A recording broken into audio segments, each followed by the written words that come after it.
Hola a todos, bienvenidos a la segunda plática de Python Latam. El día de hoy vamos a tener a Jesús Alan, que nos va a estar platicando sobre los paradigmas de programación en Python principalmente. Y sin más, te cedo la plática, Jesús. Ok, muchas gracias, Paul. Bueno, en esta ocasión pues vamos a hablar sobre pues, los paradigmas de programación en Python específicamente pues vamos a ver unas pequeñas implementaciones de cómo se implementan estos paradigmas en Python. Bueno, en primera instancia pues me quiero presentar un poco. Bueno, yo soy Jesús Alan, actualmente soy estudiante de la carrera de Ingeniería en Inteligencia Artificial en la Escuela Superior de Cómputo del Instituto Politécnico Nacional. Em, eh, Me he desempeñado como Cloud Developer, haciendo algunas aplicaciones y principalmente porque pues en México hay unos programas de Microsoft que pues han dado ciertas becas para aprender sobre tecnologías de nube. Bueno, en este caso, pues yo tomé de la certificación a Z900, entonces pues me empezó a interesar el desarrollo en entornos de nube. Después, pues me empezó a llamar la atención aprender sobre desarrollo web, específicamente pues como full stack, o sea, tanto el frontend como el backend. El frontend, pues con con el estándar que es HTML, CSS y JavaScript.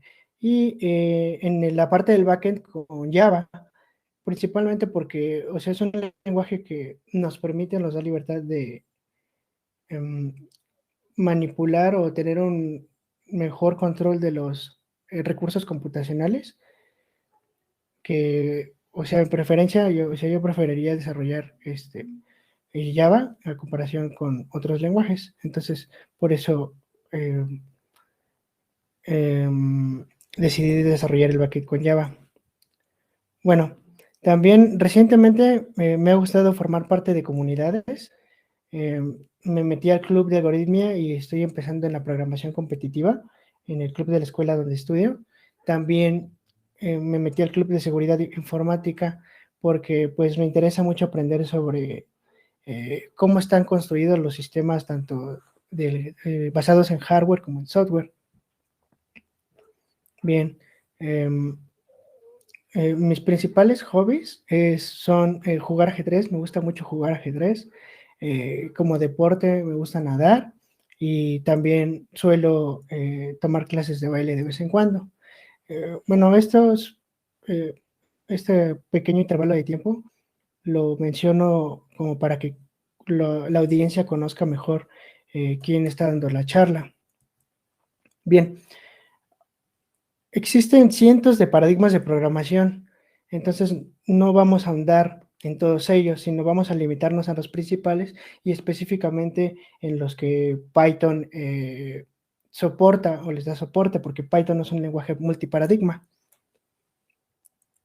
Bien, como mencionaba, pues nos podríamos llevar cientos de horas viendo estos paradigmas. Incluso estos paradigmas no los vamos a ahondar de manera tan profunda, sino que solamente vamos a mencionar las partes esenciales de cada uno de ellos.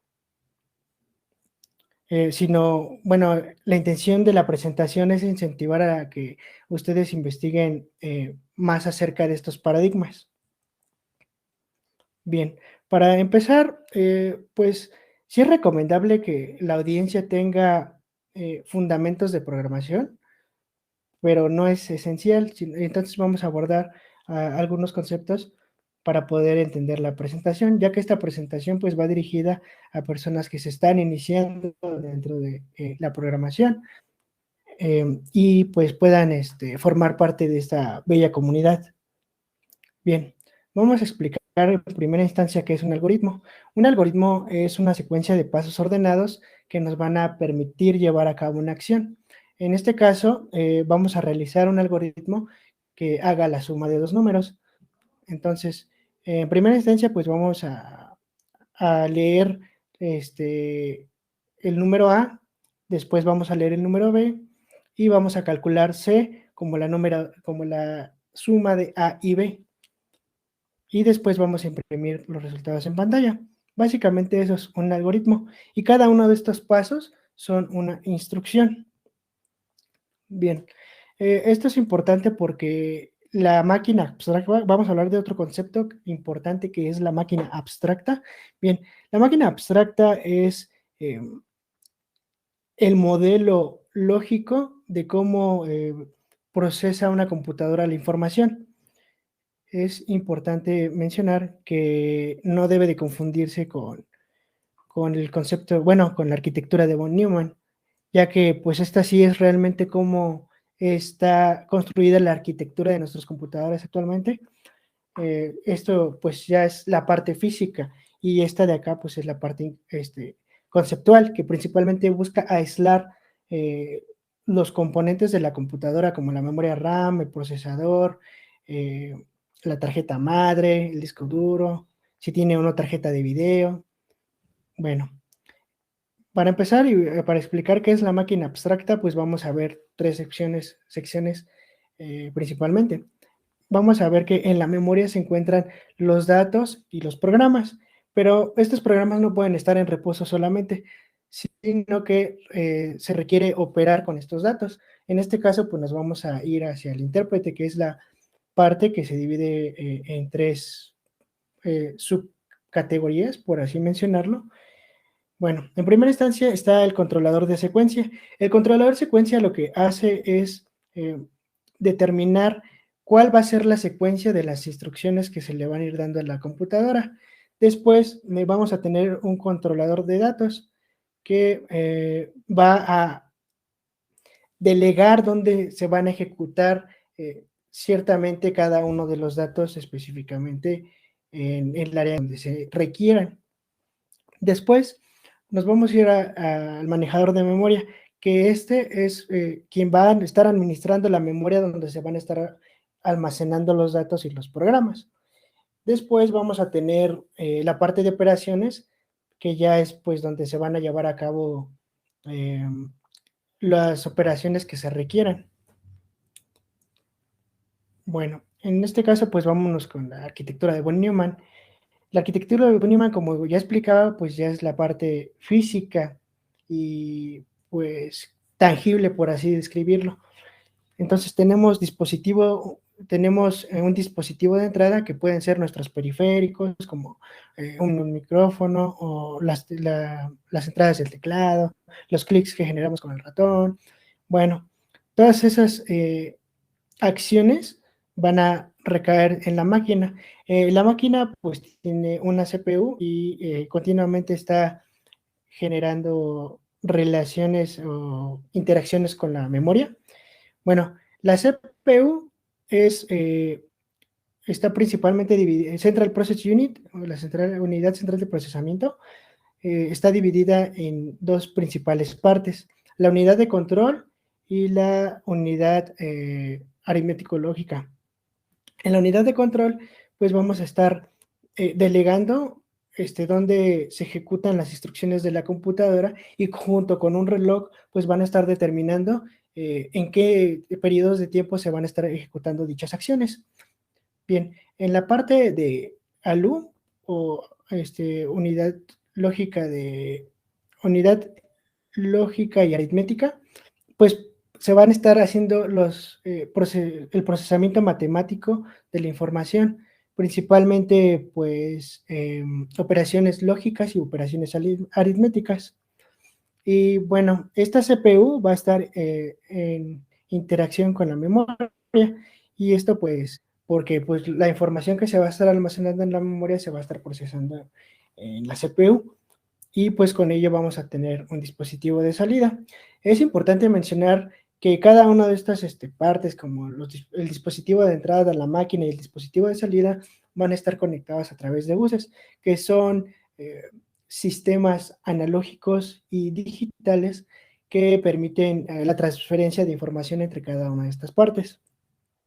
Bien, antes o cuando en la década de los 50, 60 aproximadamente, pues era muy difícil programar. Literalmente se tenían que bajar switches, presionar botones, hacer tarjetas perforadas y pues metérselas a una computadora para que pudiera ejecutar las instrucciones. De hecho, como dato curioso, de ahí viene la palabra bug, que literalmente los errores en la codificación pues eran por literalmente bichos en las computadoras pues, se introducían y generaban errores. Bien, como era muy difícil programar de esa manera, pues se empezaron a desarrollar otras estrategias para poder hacerlo de forma más escalable. Entonces, pues con ello, pues se empezó a desarrollar el lenguaje ensamblador. Eh, el lenguaje ensamblador es muy bueno y muy eficiente porque permite realizar operaciones específicas en localidades de memoria, pero tiene un cierto complejidad para pues, su aprendizaje. La curva de aprendizaje, pues sí es un poco elevada. Bien, como era un poco o un tanto difícil programar el lenguaje ensamblador, pues empezaron a buscar nuevas estrategias para hacer esto de forma más escalable y más sencilla. Es por eso que se empezaron a desarrollar los compiladores, que los compiladores pues son básicamente una parte o funcionan como traductor, por así decirlo, y de manera pues un poco simplista, para pasar código de un lenguaje a otro, como en el caso de C, por ejemplo, o de Fortran, que pues el lenguaje o el código fuente de estos lenguajes pasa a través de un compilador y pasa al lenguaje máquina.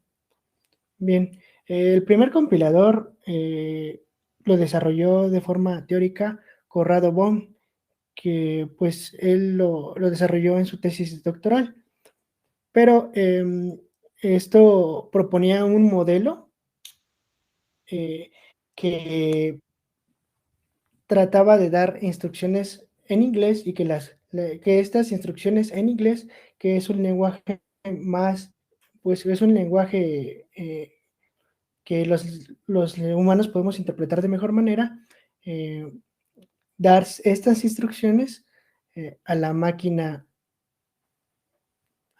que la máquina las puede interpretar correctamente. Pero esto fue como más un modelo teórico que realmente llevarlo a la práctica. Como tal, muchos autores le designan esta, mm, esta actividad, por así decirlo, a Grace Hopper, quien fue que desarrolló ya el primer compilador tangible y que lo implementó para pues un sistema que ella estaba construyendo. Y es pues importante mencionar que es una de las pioneras en este ámbito. Bien, la manera en la que funcionan estos lenguajes, como por ejemplo Fortran, es que el código fuente de Fortran pasa a ensamblador y de ensamblador pasa al lenguaje de máquina. El lenguaje de máquina, pues, tiene o genera ciertos módulos para que, pues, esto se pueda ejecutar de manera correcta, pues tienen que pasar a través de un enlazador que va a empezar a generar las conexiones entre cada uno de estos módulos. Bien, ahora vamos a explicar cómo funciona Python. Es importante mencionar que expliqué o mencioné cuáles son los lenguajes o cómo funcionan los lenguajes compilados y porque ahorita vamos a explicar cómo funcionan los lenguajes interpretados. Y esto pues se va a ir armando como un rompecabezas para ver que los lenguajes y el tipo de lenguajes tienen que ver mucho con los paradigmas de programación. Bien, Python funciona de la siguiente manera. Principalmente la distribución de Python más utilizada pues es CPython o el estándar o lo que generalmente se utiliza. Bueno, Python lo que realiza es convertir su código fuente a bytecode y ese bytecode no lo puede interpretar bien o no es un lenguaje, no es algo que la CPU entienda. Entonces, para eso, Python cuenta con una Python Virtual Machine que lo que va a hacer es interpretar el código que CPython nos dio. Y pues eso va a desencadenar en la ejecución del programa. Bien, ahora vamos a hablar un poquito sobre las características de los lenguajes, tanto el lenguaje natural como un lenguaje de programación. Vamos a tener tres principales características, que son la sintaxis. La sintaxis es el conjunto de símbolos y letras que van a representar algo. En la semántica, ese algo va a tener una cierta interpretación, por así decirlo, en, en el lenguaje que se está utilizando. Por ejemplo, en Python, pues tenemos la keyword def, ¿no? Y def, pues Python ya sabe que pues vamos a definir una función. Entonces, la sintaxis sería def, def, y la semántica pues sería que Python lo interpreta como que vamos a definir una función. Y bien, la pragmática es, si Python tiene esa interpretación, para C, C++, R u otros lenguajes, pues va a tener una interpretación distinta. Y pues posteriormente vamos a tener la implementación de este lenguaje. Bueno, vamos a empezar a hablar también sobre qué es la programación. La programación es una serie de instrucciones que se le dan a una computadora con la finalidad de pues generar una cierta actividad o algo que queramos que la computadora realice. Bien, ahora vamos a explicar qué es un paradigma. Un paradigma es un conjunto de teorías y principios que se adoptan sin cuestionar para poder abordar un problema. Ahora, vamos a llevar este concepto de paradigma hacia la programación. La programación, en este caso, pues los paradigmas de programación es un conjunto de teorías y principios que se van a llevar en el ámbito de la programación para resolver un problema. Entonces, pues vamos a empezar ya de lleno a explicar pues cuáles son los principales paradigmas de programación. En este caso, pues vamos a hablar sobre la programación imperativa, que pues literalmente nosotros le mencionamos o le damos instrucciones a la computadora sobre el cómo vamos a implementar o vamos a darle solución a un problema, instrucción por instrucción. Aquí pues vamos a ver una pequeña implementación en Python que es sobre la multiplicación de matrices. Pues bueno, vamos a tener dos matrices, la A y B, y vamos a tener otra matriz de resultado. Es importante mencionar que el número de columnas de la primera matriz debe de ser igual al número de filas de la segunda matriz. Entonces, para realizar este proceso, pues vamos a ir recorriendo cada una de las matrices, o sea, vamos a ir agarrando la fila de la A y vamos a multiplicarla por la columna de la B y así nos vamos a ir con cada una de las filas de A y secuencialmente pues vamos a ir multiplicando por las columnas de B. Y para eso pues vamos a ir recorriendo los arreglos con un ciclo for. Y pues ya pues después se imprime el resultado en pantalla. Ahora vamos a hablar sobre la programación declarativa. Si la programación imperativa es cómo lo vamos a solucionar instrucción por instrucción, en la declarativa vamos a solamente, no nos importa cómo se va a desarrollar la solución a un problema determinado, sino solamente qué es lo que queremos hacer. Y esto es muy importante en Python, porque Python tiene un uso muy bueno en el cómputo científico, ya que, por ejemplo, a un economista pues no le interesa saber cómo, no sé, ordenar ciertos números o llevar ciertas operaciones paso por paso, sino solamente pues implementar funciones y obtener un resultado. En este caso pues vamos a realizar la misma multiplicación de matrices que hicimos con el paradigma imperativo, pero ahora con el paradigma declarativo. En este caso, pues vamos a utilizar a NumPy para pues realizar esta operación. Y como vemos, pues aquí solamente se le dan los arreglos a NumPy y esta pues realiza la operación por nosotros. Ya no nosotros tenemos que describir cómo vamos a realizar esa operación, sino que de esta forma solamente nos importa solucionar el problema y la implementación. Ahora vamos a hablar acerca de la programación estructurada, que quizás es el paradigma más viejo. Bueno, el imperativo y el estructurado.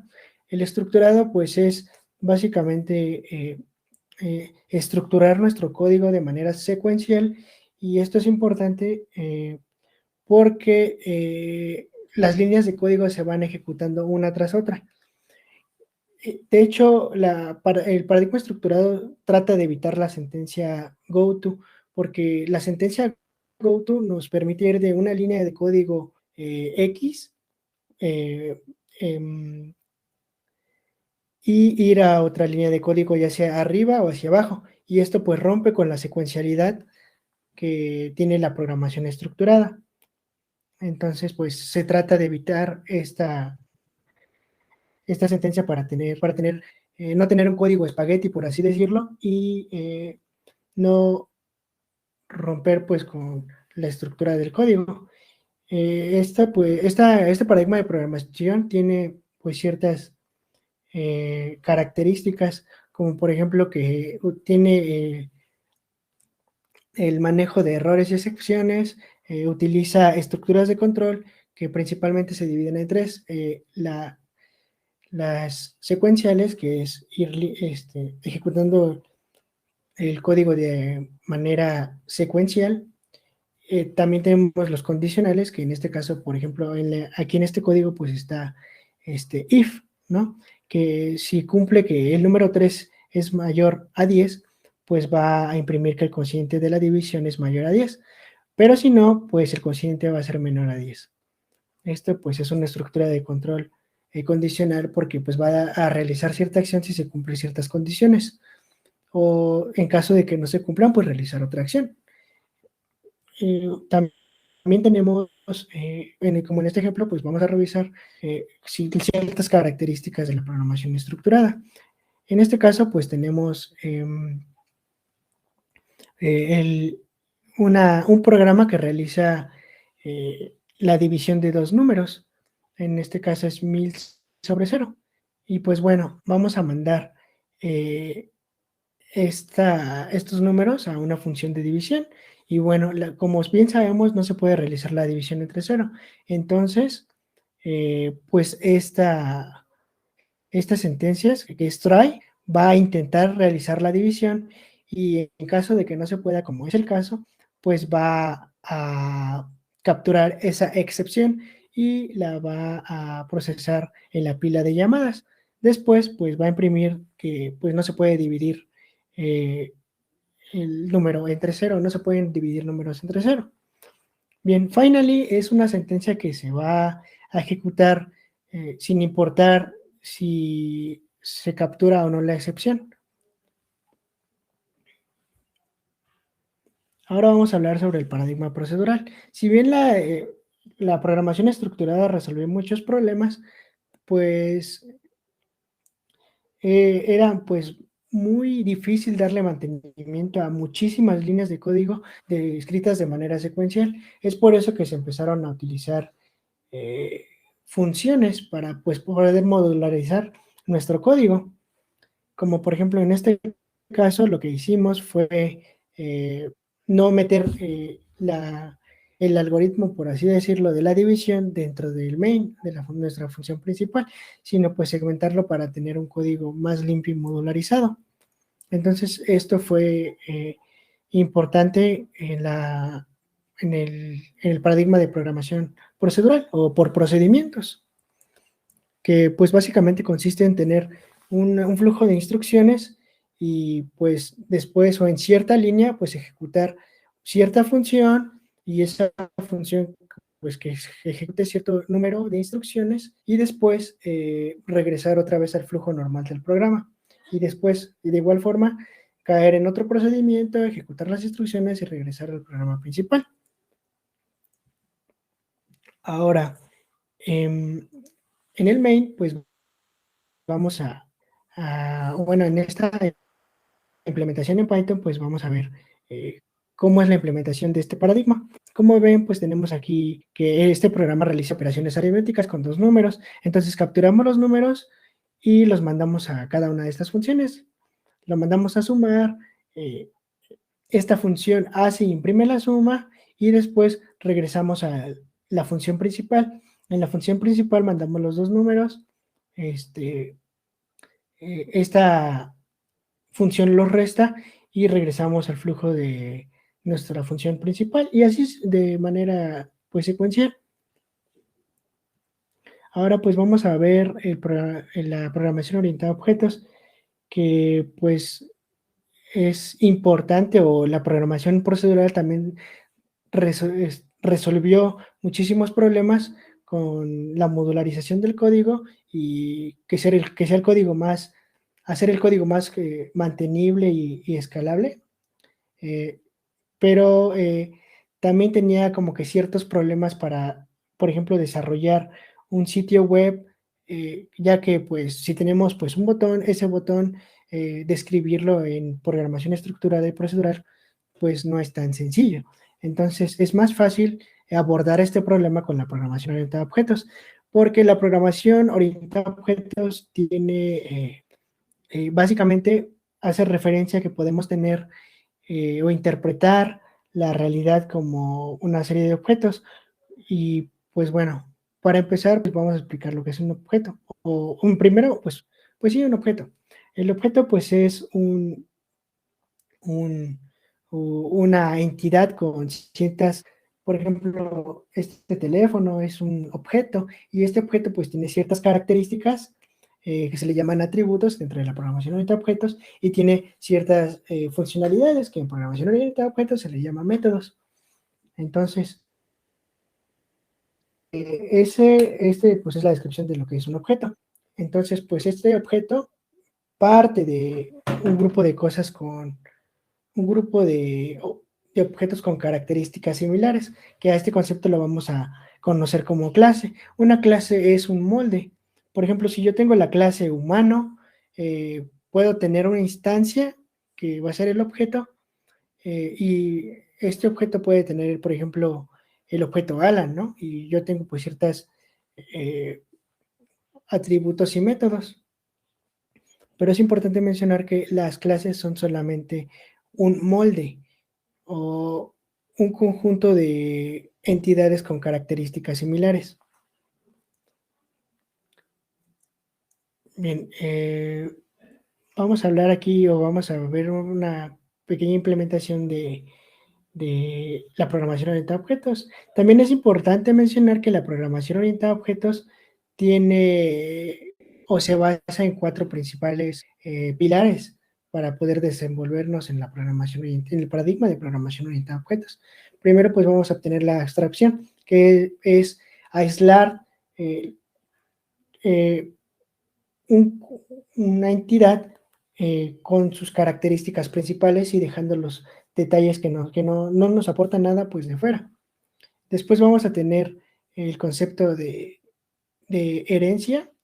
Bueno, la herencia es, por ejemplo, si yo soy la clase humano, por así decirla, podemos tener una clase, otra clase llamada adulto, y esta clase de adulto va a tener pues ciertas características que va a heredar de una clase humano, o una clase niño, por ejemplo, que también pues son humanos los dos, entonces van a heredar características y métodos de la clase humano, como por ejemplo comer, dormir, cocinar, por así decirlo. Y bueno, después vamos a tener el concepto de encapsulamiento. El encapsulamiento lo que hace es, por ejemplo, si nosotros estamos en una página web, pues nosotros solamente queremos consumir cierta página web, no nos interesa saber qué es lo que hay detrás de esa página web. Entonces esa página web tiene encapsulada el código para que o el usuario no pueda verlo. Entonces, eso es el encapsulamiento, tal y cual como una cápsula o una pastilla, que pues nosotros solamente nos la tomamos y no nos importa qué es lo que tiene por dentro, sino pues solamente que resuelva o ejecute la funcionalidad que tiene. Después vamos a tener el concepto de polimorfismo. Bien, el polimorfismo es que dos objetos pueden tener la misma acción, por ejemplo, no lo sé, comer yo, o sea, el objeto Alan y el objeto, por ejemplo, gato, ¿no? Los dos como objetos podemos tener el mismo método de comer, pero pues hay una diferencia entre cómo como yo y cómo comería un gato. Entonces ese es el concepto de polimorfismo, que es que dos objetos pueden ejecutar un método de diferente manera. Bueno, aquí viendo la implementación en Python, pues tenemos la clase persona. Esta clase persona, pues le vamos a definir sus atributos con la siguiente sintaxis. Hola, Def, Jesús. Nada más te hola, interrumpo tantito. Nos quedan 5 minutos. sí, ok, gracias. Ok, bueno, vamos a tener la definición de estos atributos y pues también vamos a tener la definición de un método. Y aquí pues tenemos la clase persona con sus atributos y métodos. Después vamos a tener la clase culturista. Culturista va a heredar atributos de la clase persona, atributos y métodos de la clase persona. Entonces aquí pues vamos a tener la herencia o vamos a inicializar esos atributos partiendo de la clase persona. Después, pues vamos a tener en la funcionalidad de ejercicio, pues vamos a ver que aquí está el concepto de polimorfismo. Tal vez una persona normal, pues, hace ejercicio, pues, simplemente caminando, pero un culturista, pues, estaría levantando pesas en el gimnasio. Y pues aquí, estas son las clases. Como mencionaba, pues, esto es el modelo, por así decirlo, o el molde. Y aquí, pues, un objeto es una instancia de esa clase, donde, pues, aquí en este ejemplo, pues, vamos a inicializar el nombre y vamos a ejecutar la acción ejercicio. Y de aquí, de igual forma, pues, vamos a mandar un nombre y ejecutar la acción ejercicio que se van a estar implementando de diferente forma. En Jesús Alan, pues, va a decir que estoy caminando y en Jared, pues, que estoy levantando pesas. Ahora vamos a, bueno, es de los conceptos que anteriormente expliqué sobre la programación orientada a objetos. Ahora vamos a hablar sobre el paradigma funcional. El paradigma funcional es un paradigma que trata de abordar los problemas en la programación, principalmente sobre pues funciones. Realmente son estar operando o metiendo funciones dentro de otras de forma anidada, por así decirlo. Y una de las principales características de la programación funcional, pues es el cálculo lambda. El cálculo lambda, pues tiene un trasfondo matemático, pues muy amplio. En este caso, pues vamos a hacer la implementación de una lambda, que es una función anónima que no tiene nombre.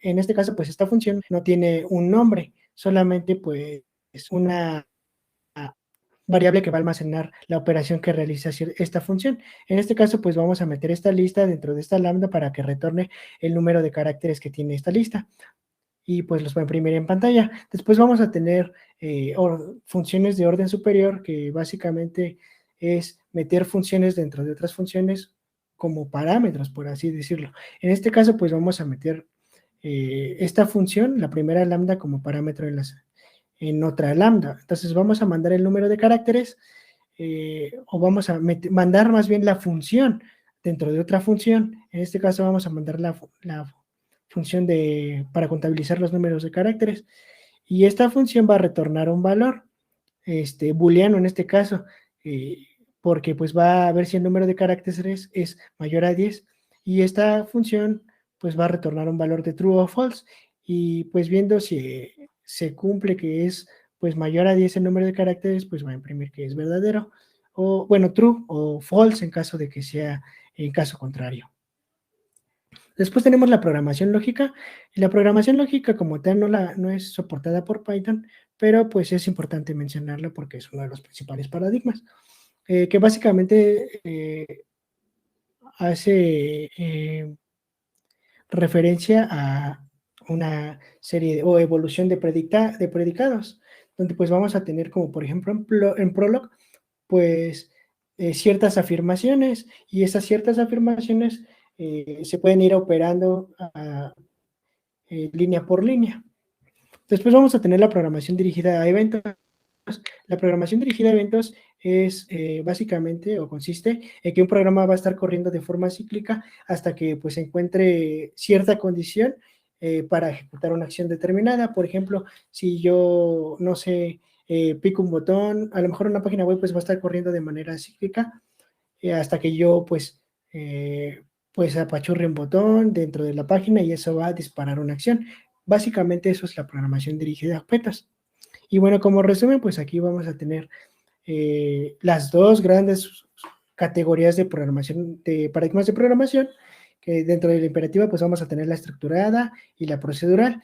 En la declarativa pues vamos a tener como subcategorías la funcional, la dirigida a eventos y la orientada a objetos. En la dirigida a eventos, pues es dependiendo de cómo se quiera abordar el problema que se va a tratar, si va a ser cómo se va a desarrollar la solución o de forma declarativa, pues solamente hacer la implementación. Bueno, ya como conclusión, quisiera pues comentar que en base a mi experiencia, este tipo de temas son muy importantes dentro del área de la programación, como lo pueden ser algoritmos y estructuras de datos, el análisis y el diseño de algoritmos, esto que es la programación, los paradigmas de programación, y los paradigmas de programación se relacionan mucho con el análisis y diseño de algoritmos, ya que pues dependiendo de cómo se va a abordar un problema, pues puede consumir o más o menos recursos computacionales. Y bueno, eso sería pues todo. Muchísimas gracias, Jesús, por tu presentación y tu participación en la PyCon Latam. Sí, ahora Uh-huh. nos hemos quedado sin tiempo para preguntas, pero muchísimas gracias. Ok, muchísimas gracias, Paul. Sale, nos vemos en la siguiente plática. Ah, excelente, que estén muy bien, hasta luego. Muchas gracias por dedicar parte de su tiempo. Gracias, gracias. Adiós.